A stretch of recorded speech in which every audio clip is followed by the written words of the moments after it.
East Bolton Radio. I was driving to the office this morning on the motorway. I looked over to my left and there was a woman in a brand new car doing 65 miles an hour with her face up next to the rear view mirror putting on her eyeliner. I looked away for a couple of seconds. When I looked back, she was halfway over in my lane, still working on her makeup.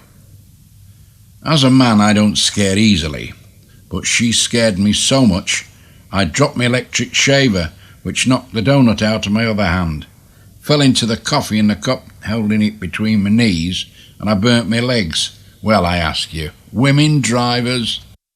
Do you know what would have happened if there'd been 3 wise women instead of 3 wise men at the birth of Jesus? 1, that have asked directions. 2, that have arrived on time. 3, that have helped deliver the baby.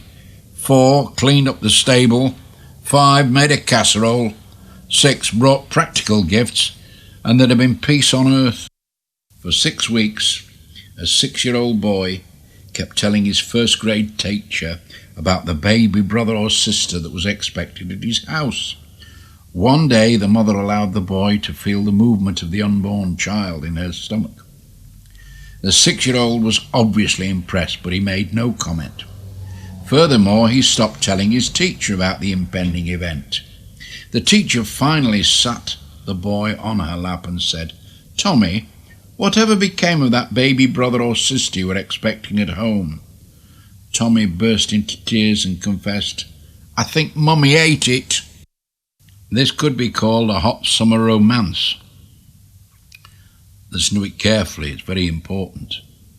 As I lay on my bed thinking about you, I feel this strong urge to grab you and squeeze you, because I can't forget last night. You came to me unexpectedly during the balmy, calm night, and what happened in my bed still leaves tingling sensation in me. You appeared from nowhere, and shamelessly, without any reservations, you lay on my naked body. You sensed my indifference, so you applied your hungry mouth to me without any guilt or humiliation, and you drove me nearly crazy while you drained me. Finally, I went to sleep. This morning when I woke up, you were gone. I searched for you, but to no avail. Only the sheets bore witness to last night's events. My body still bears faint marks of your enthusiastic ravishing, making it harder to forget you. Tonight I will remain awake waiting for you. Blasted mosquitoes. Teacher was giving a lesson on the circulation of the blood. Trying to make the matter clearer, he said, "Now, boys, if I stood on my head, the blood, as you know, would run into it, and I would turn bright red in the face." "Yes, sir," the boys said. "Then why is it that when I'm standing upright in the ordinary position, the blood doesn't run into my feet?" A little fellow shouted, "'Cause your feet ain't empty." There's this guy I know who was lonely, so he decided life would be much more fun if he had a pet. He went to the pet store and told the owner that he wanted to buy a really unusual pet. After lengthy discussion, he finally bought a centipede, which came with its own little white box to use for the house. He took the box back home, found a good location for the box, and decided he'd start off by taking his new pet to the bar to have a drink. So he asked the centipede in the box, "Would you like to go to Frank's with me and have a beer?" No answer from the box. This bothered him a bit, but he waited a few minutes, then asked him again, "How about going to the bar and having a drink with me?" Again, there was no answer from his new friend and pet. So he waited a few minutes more, thinking about the situation. He decided to ask him one more time.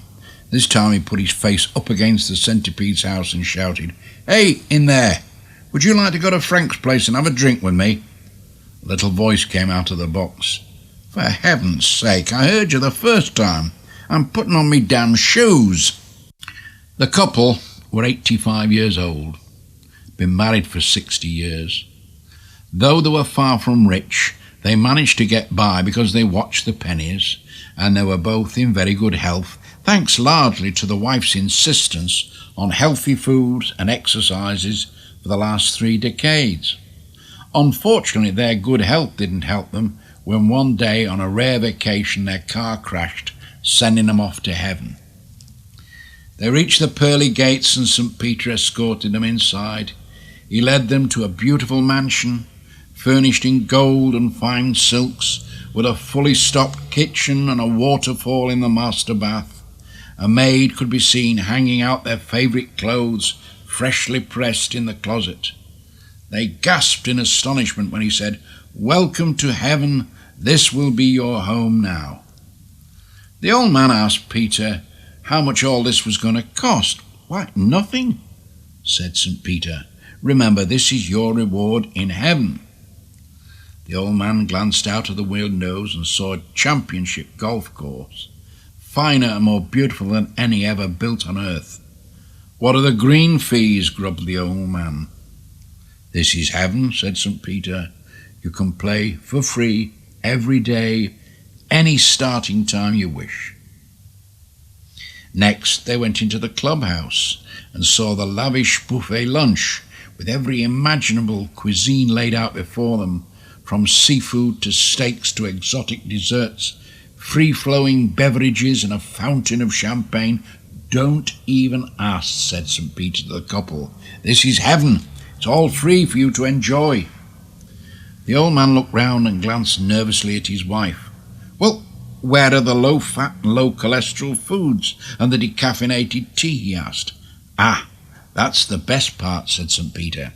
"You can eat and drink as much as you like, of whatever you like, and you'll never get fat or sick. This is heaven." The old man pushed. "No gym to work out at?" "Not unless you want to," was the answer. "No testing of my sugar or blood pressure or—" "Never again. All you do here is enjoy yourself." The old man glared at his wife and said, "You and your damn fat-free bran muffins, we could have been here 20 years ago." An honest 7-year-old admitted calmly to her parents that Billy Brown had kissed her after class. "How did that happen?" gasped her mother. "It wasn't easy," admitted the young lady, "but 3 girls helped me catch him." There were 25 things that my late mother taught me. She taught me to appreciate a job well done, with the expression, "If you're going to kill each other, do it outside. I've just finished cleaning." My mother taught me religion. "You'd better pray that that'll come out of the carpet." My mother taught me logic. "Because I said so, that's why." My mother taught me more logic. "If you fall out of that swing and break your neck, you're not going to the store with me." My mother taught me foresight. "Make sure you wear clean underwear in case you have an accident." My mother taught me irony. "Keep crying, I'll give you something to cry about." My mother taught me about the science of osmosis. "Shut your mouth and eat your supper." My mother taught me about contortionism. "Will you look at the dirt on the back of your neck?" My mother taught me about stamina. "You'll sit there until all that spinach is gone." My mother taught me about weather. "This room of yours looks as if a tornado went through it." My mother taught me about hypocrisy. "If I told you once, I've told you 1,000,000 times. Don't exaggerate." Mother taught me about the circle of life. "I brought you into this world and I can take you out." My mother taught me about behaviour modification. "Oh, stop acting like your father." My mother taught me about envy. "There are millions of less fortunate children in this world who don't have wonderful parents like you do." My mother taught me about anticipation. "Just wait till we get home." My mother taught me about receiving. "You're going to get it when your father gets home." My mother taught me about medical science. "If you don't stop crossing your eyes, they're going to stay that way all your life." My mother taught me ESP. "Put your sweater on, don't you think I know when you're cold?" My mother taught me humour. When that lawn mower cuts off your toes, don't come running to me. My mother taught me how to become an adult. If you don't eat your vegetables, you'll never grow up. Mother taught me genetics. You're just like your father.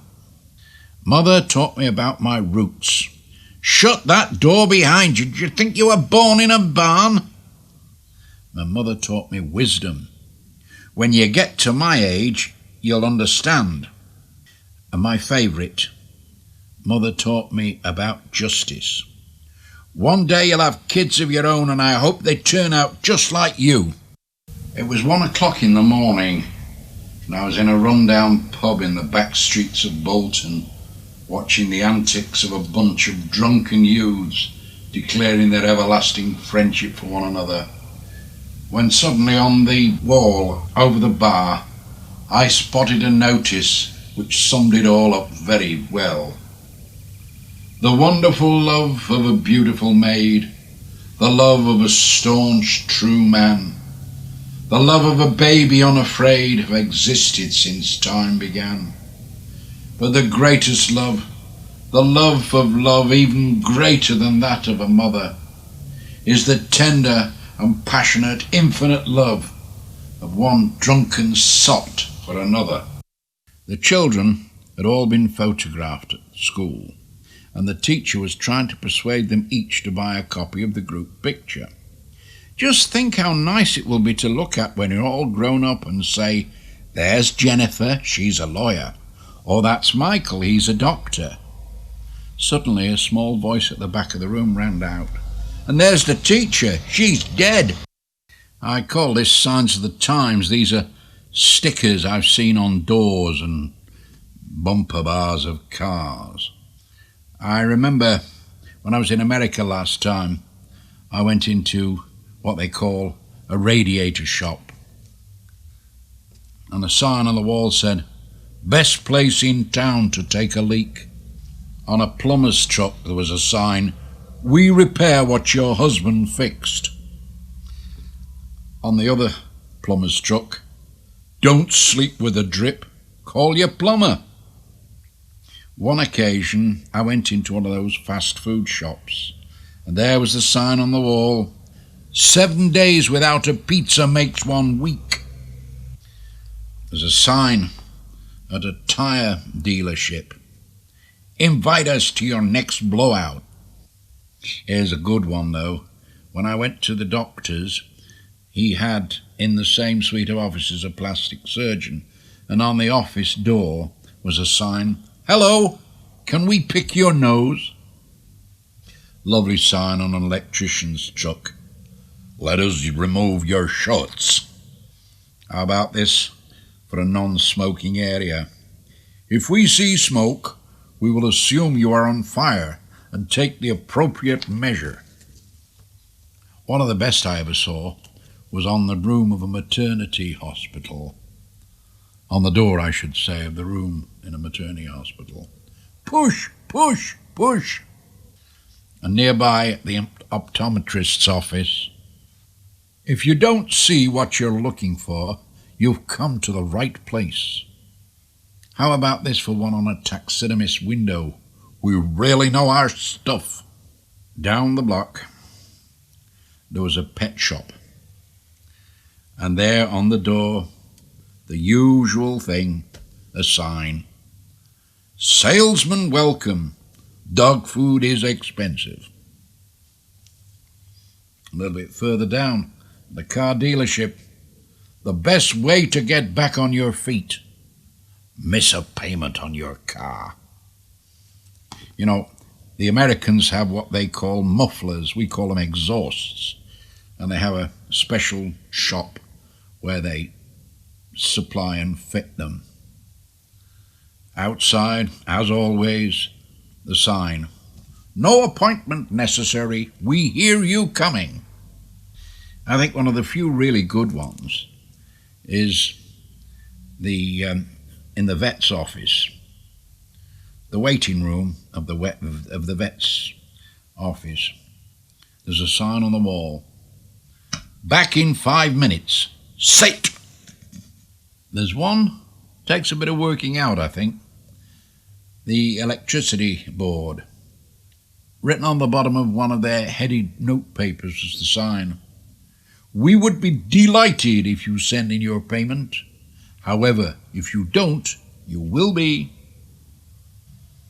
Finally, on the back of an undertaker's car, "Drive carefully. We can wait." One day in the Garden of Eden, Eve called out to God, "Lord, I'm having a problem." "What's the problem, Eve?" "Lord, I know you created me and provided this beautiful garden and all of these wonderful animals and that hilarious comedic snake, but I'm just not happy." "Why's that, Eve?" came the reply from above. "Lord, I'm lonely and I'm sick to death of apples." "Well, Eve, in that case I'll have a solution for you. I will create a man." "What's a man, Lord?" "Man will be a flawed creature with many bad traits. He'll lie, cheat and be vain, and all in all he'll give you a hard time. But he'll be bigger, faster, good-looking, and will like to hunt and kill things. He'll be witless and will revel in childish things like fighting, throwing and kicking a ball about. He won't be too smart, so he'll also need your advice on how to think properly." "Sounds great," said Eve, with an ironically raised eyebrow. "But what's the catch, Lord?" "Well, you can have him on one condition." "Well, what's that, Lord?" "As I said, he'll be proud, arrogant and self-admiring. Therefore, you'll just have to let him believe that I made him first. So, just remember our little secret, you know, woman to woman." A Sunday school teacher was discussing the 10 Commandments with her 5- and 6-year-olds.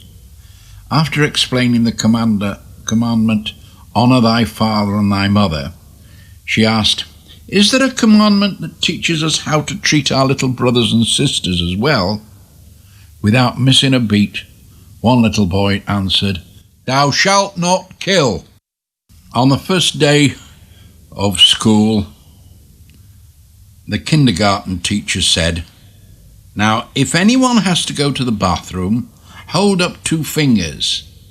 And a tiny voice from the back of the room said, "How will that help?" Young ventriloquist touring clubs. One night he's doing a show in a small club in a small town in Arkansas. With his dummy on his knee, he's going through the usual dumb blonde jokes, when a blonde woman in the 4th row stands on a chair and starts shouting, "I've heard enough of your stupid dumb blonde jokes. What makes you think you can stereotype a woman that way? What does the colour of a person's hair have to do with her worth as a human being? It's guys like you who keep women like me from being respected at work, in the community, and from reaching our full potential as a person, because you and your kind continue to perpetuate discrimination against not only blondes, but women in general, and all in the name of so-called humour." The ventriloquist was embarrassed and began to apologise when the blonde yelled at him, "You stay out of this, mister. I'm talking to that little jerk on your knees." A kindergarten teacher was observing her children in the classroom while they drew pictures. She would occasionally walk round to see each child's artwork. She got to one little girl who was working diligently, and she asked what the drawing was. The little girl replied, "I'm drawing God." The teacher paused and said, "But no one knows what God looks like." And without missing a beat or looking up from a drawing, the little girl replied, "They will in a minute." One day, a little girl was sitting watching her mother do the dishes at the kitchen sink. She suddenly noticed that her mother had several strands of white hair sticking out in contrast to her brunette hair. She looked at her mother and inquisitively asked, "Why are some of your hairs white, Mum?" Her mother replied, "Well, every time that you do something wrong and make me cry or unhappy, one of my hairs turns white." The little girl thought about this revelation for a while, and then said, "Mom, How come all of Grandma's hairs are white?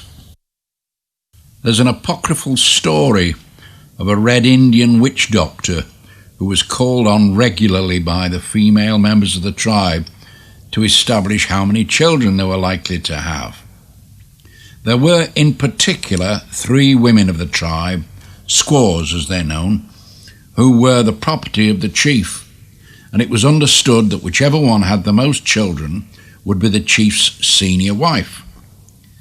Anyhow, the witch doctor gathered them round him and said to each one in turn, "Bring me the skin of a wild animal on the occasion of your next visit, at which time I will cast a spell and reveal all."